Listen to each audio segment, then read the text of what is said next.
ഈ വർഷം തമിഴ്നാട്ടിൽ 100 കോടി ക്ലബിൽ കയറിയ ഫിലിമാണ് നമ്മുടെ അരണ്ട പാർട്ട് 4. എന്ത് കണ്ടിട്ടാണ് ഈ പൊണച്ചപടം 100 കോടി ക്ലബിൽ കയറിയെന്ന് എനിക്ക് മനസ്സിലായിട്ടില്ല.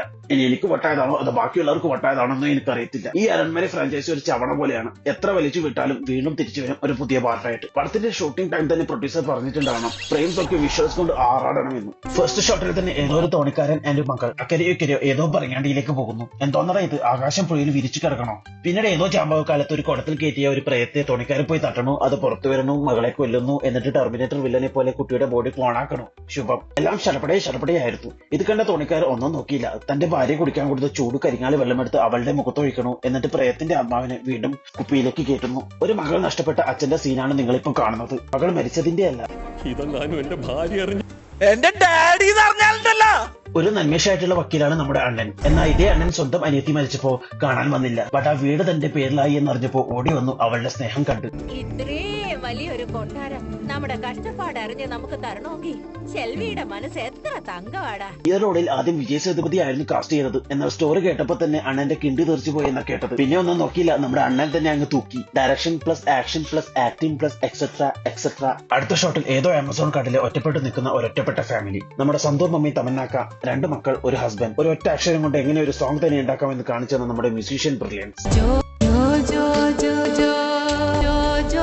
പിന്നീട് ഏതോ ഒരു നട്ടുച്ചക്ക് ജോഗിംഗ് എന്ന് പറഞ്ഞ് പടച്ചു വിടുന്ന നമ്മുടെ ഹസ്ബൻഡ്. പെട്ടെന്ന് അതാ ഒരു ലോഡ് കാജാ ബീഡി പോകാൻ അങ്ങോട്ടേക്ക് വരണു. എന്നിട്ട് എവിടുന്നോ വന്നൊരു അവതാരം അവനെ കാലേ വരെ നിലത്തടിക്കുന്നു. ശുഭം.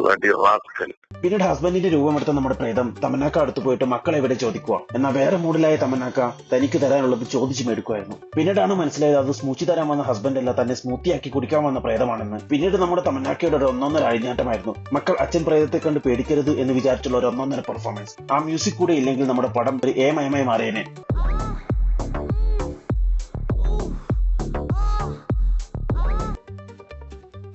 അങ്ങനെ ഫൈനലി പ്രേതം നമ്മുടെ അക്കയെ കൊന്നു ഗൈസ്. എല്ലാ പടത്തിലും പോലെ ഈ പടത്തിലും ഉണ്ട് നമ്മുടെ നായകന് ഒരു വെറുപ്പിക്കൽ നായിക. കോമയിൽ കിടക്കുന്ന കുട്ടിയെ നോക്കാൻ വരുന്ന പാർട്ടി വരട്ട doctor. At the same time director പടത്തിന്റെ ഗ്രാഫ് അപ്പാക്കാൻ വേണ്ടി സ്പെഷ്യലി ട്രെയിൻഡ് ആയിട്ടുള്ള വെറുപ്പിക്കൽ ക്യാരക്ടേഴ്സിനെയും പെർഫെക്റ്റ്ലി കാസ്റ്റ് ചെയ്തിട്ടുണ്ട്. ഇതിന്റെ ഇടയ്ക്ക് ഒരു LGTB സപ്പോർട്ട് പ്രൊമോഷൻ കൂടെയുണ്ട് കേട്ടോ. പിന്നീട് നമ്മുടെ നായകനും വേറൊരുത്തരും ഒരു സഫാരിക്കിറങ്ങുമാണ്. സാധാരണ പട്ടി പൂച്ച ഒക്കെ കുറുകൻ ചാടുമ്പോൾ ഇവിടെ ഡയറക്ടർ ഒരു വെറൈറ്റി പിടിക്കാൻ വേണ്ടി വെനത്തിനെ തന്നെ അങ്ങോട്ട് ഇറക്കി. അരേ ചാമി ഇരന്നാ ചാതനം പറഞ്ഞ നമ്മുടെ നായകൻ അതിന്റെ പിന്നാലെ ഓടി.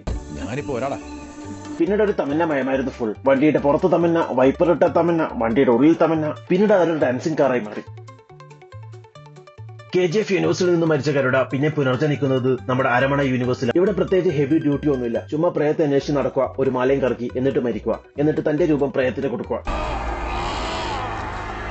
സ്നാപ്ചാറ്റ് ഫിൽറ്റർ തന്നെ ഹാക്ക് ചെയ്ത പ്രേതമാണ് ഈ പടത്തിൽ. ഇവിടെ ഒന്ന് ബാറ്റ് വീശിയ പ്രേതം, സ്നാപ്ചാറ്റ് ഓപ്പൺ ആക്കിയ പ്രേതം, ഉറങ്ങുമ്പോ പ്രേതം, ഇരിക്കുമ്പോ പ്രേതം. എന്തൊക്കെയാണ് ഈ കൊച്ചു കേരളത്തിൽ സംഭവിക്കുന്ന?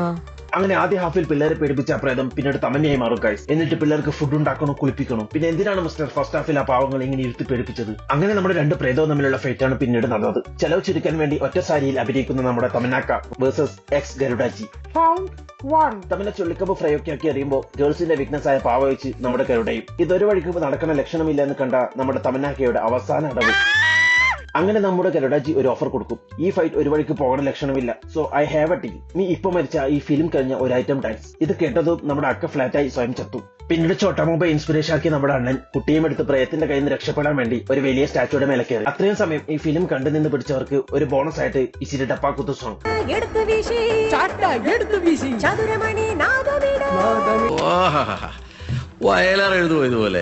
വേനലിൽ പെയ്തൊരു മഴ പോലെയായിരുന്നു അത്.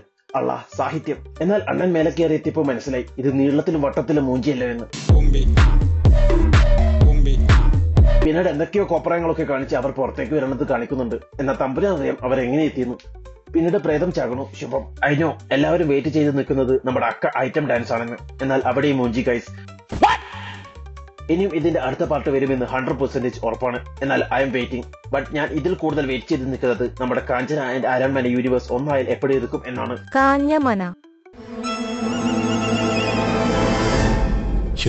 വീഡിയോ കണ്ട എല്ലാവർക്കും നന്ദി.